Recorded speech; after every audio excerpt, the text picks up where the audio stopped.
Namaste, good evening friends. This is Dr. Jyoti Joshi, live from Joshi Panchakarma Clinic, Panvel Hill. So basically today हम कुछ अलग diseases देखते हैं हमेशा. So today I'm going to speak about irritable bowel syndrome.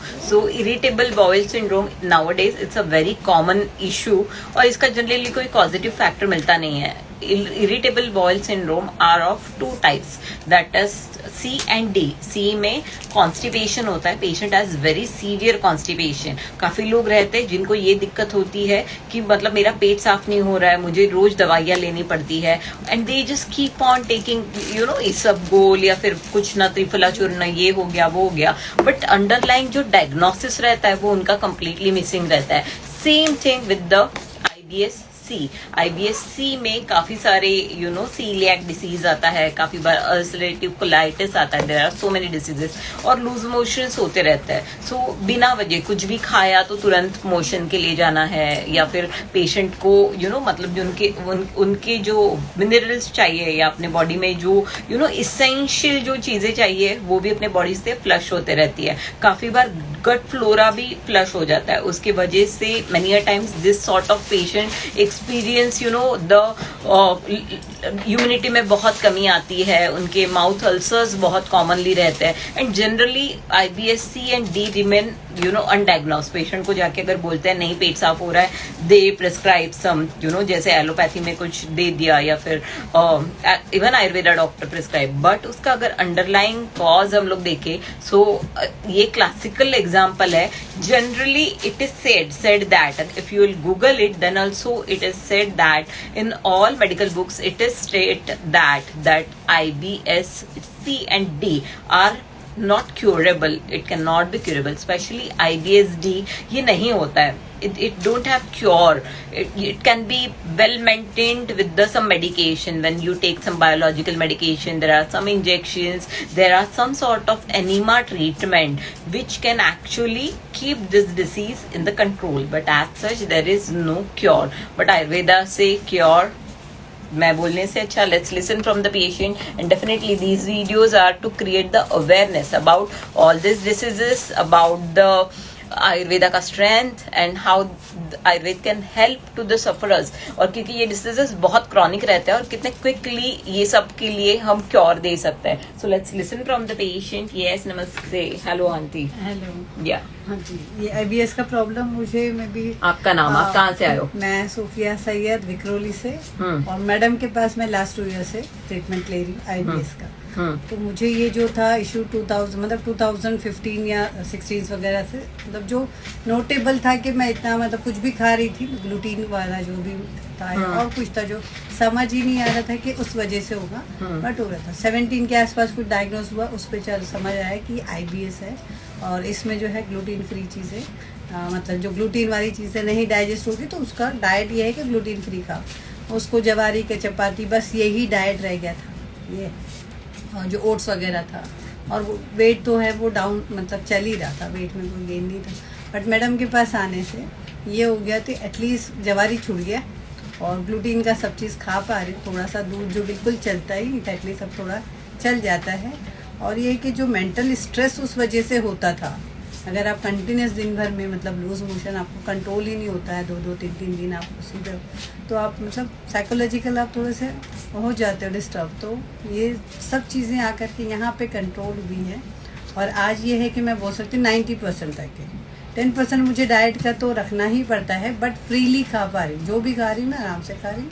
कभी कोई हो सकता है कि हाइजीन का वो भी हो सकता है खाने में, बट चीज़ें अभी मैं खा पा रही हूँ. काफ़ी अच्छा है, मेंटेन है वेट भी, और टेंशन नहीं है कोई चीज़ का ऐसे. तो आयुर्वेदा के अंदर से ये जो साइड इफ़ेक्ट्स था, जो एलोपैथ के साइड में मतलब कहीं ना कहीं कोई एंटीबायोटिक ले लिया, उसमें जब बहुत ज़्यादा होता तो फिर एंटीबायोटिक ले, तो वो सब चीज़ें नहीं थी, बॉडी को डिस्टर्ब करती थी. अब आयुर्वेदा में ये हो गया है कि काफ़ी मतलब सेटल है मेंटली फिजिकली हर लेवल पे. ऐसा लगता है कि मैं रिलैक्स है, अब टेंशन नहीं. IBS ऐसा लग रहा है कि लगभग क्योर ही समझ पा रहे हैं हम तो अपने आप कि उससे फ्री हो गए हैं. ऐसा नहीं कि ट्रीटमेंट नहीं है, यहाँ पे आके ट्रीटमेंट उसका हुआ है. मुझे नहीं पता बाहर कैसे लोग ट्रीट करते हैं और वो बोलते हैं क्या इसका नहीं है, बट आयुर्वेदा में इसका ट्रीटमेंट है. मुझे यही समझ आया इसका. मुझे पूछना था कि जैसे इन बिटवीन अभी आपने कितने दिन से दवाइयाँ नहीं लिए? मैं लास्ट जून में मैंने लिया था, वो शायद इससे रिलेटेड था या नहीं मुझे याद नहीं, बट काफ़ी दिन हो गए, 6-8 महीने से तो मैंने बिल्कुल इसका मेडिसिन लिया ही नहीं।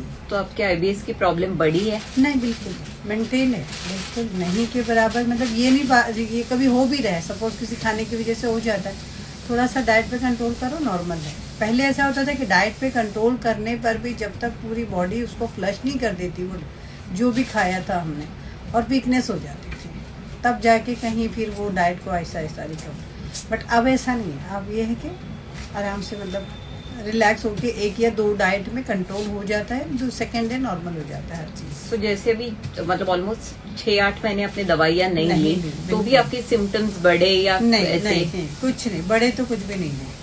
यस। हाँ, बड़े तो कुछ भी नहीं है, उल्टा नॉर्मल लग रहा है, ऐसा फील हो रहा है कि मैं नॉर्मल हूँ। और तो मैं सब ये भी खा थिंग पा रही बतानी है मुझे कि आईबीएस में जरूरी नहीं है कि जब तक आप मेडिसिन पे हो तब तक आप ठीक हो, Right, ऐसा भी नहीं है। right. आपने कितने दिन तक कंटिन्यूअस ट्रीटमेंट ली थी? हूँ। मुझे 1 ईयर या मतलब 1.5 साल बोल सकते हैं, 18 मंथ्स मे बी 18 मंथ्स तक मैंने कंटिन्यू इसका टैबलेट्स खाए आपके पास से। और आज मैं 2 साल हो गया, 2 साल के बाद में मुझे अभी तो समझ आ रहा है कि मैंने लिया नहीं है, और अब मैंने बोला भी नहीं आपको कि मुझे आईबीएस का इशू है। आज मैं आई हूँ तो मैं आईबीएस के इश्यूज की वजह से नहीं आई, दूसरा ही है। ओवरऑल आपके फैमिली का आयुर्वेदा का एक्सपीरियंस कैसा रहा? जबरदस्त। मतलब मैंने पहले भी शायद बोला था कि इंश्योरेंस खत्म कर दिया हमने, मेडिक्लेम हम परचेज नहीं कर रहे हैं अभी। हमको ये पता है कि एलोपैथ जो है वो बॉडी को डैमेज कर रहा है, और एलोपैथ मतलब वो ज़्यादा हमको नुकसान कर रहा है और हम लोग वीक होते जा रहे हैं। और आयुर्वेदा में हम खुद बोलेंगे कि नहीं, नेचुरल जो चीज़ें हैं, जो ऊपर वाले ने हमको हमारी जो बोलते हैं ना ज़मीन में निकाली हुई है, उसी में सारे ट्रीटमेंट्स हैं जो आयुर्वेदा ने सर्च किया हुआ, नेचुरोपैथी ने सर्च किया होगा, तो उसी में हमारी सारी चीज़ों की मतलब आराम मिल जाता है, उसी में हमारी मेडिसिन है। बट वो हम लोग उसको नहीं मान के हम एलोपैथी ज़्यादा फास्ट रिकवरी को देखते हैं, क्योंकि हमारे को डैमेज करे। मुझे तो मतलब आयुर्वेदा मेरे पूरे फैमिली को सूट हो गया है। मेरे हस्बैंड का भी जो स्पाइन का प्रॉब्लम था, तो मैडम के पास में आके मेडिसिन, उसके अलावा बीपी का भी था उनको, उसमें भी काफ़ी उनको फ़र्क पड़ा है। और हर इस ट्रीटमेंट के लिए अभी सीधा यहीं आते, दूसरा हमको देखना ही नहीं, जबकि विक्रोली से हमारे लिए बहुत मुश्किल है आना, लेकिन यहाँ पे आके मेंटली हम लोग बहुत रिलैक्स होकर के जाते हैं जब भी आते हैं। मुझे एक सेंसिटिव क्वेश्चन पूछना है, अगर आप अलाउ करो तो। जी बिल्कुल। तो जनरली इस्लाम में कहा गया है कि कोई भी टाइप का यूरिन है वो हराम है। बिल्कुल। सो लोगों को ऐसे लगता है कि आयुर्वेदा के हर मेडिसिन में गोमूत्र होता है। हाँ, तो ये भी एक मिथ है।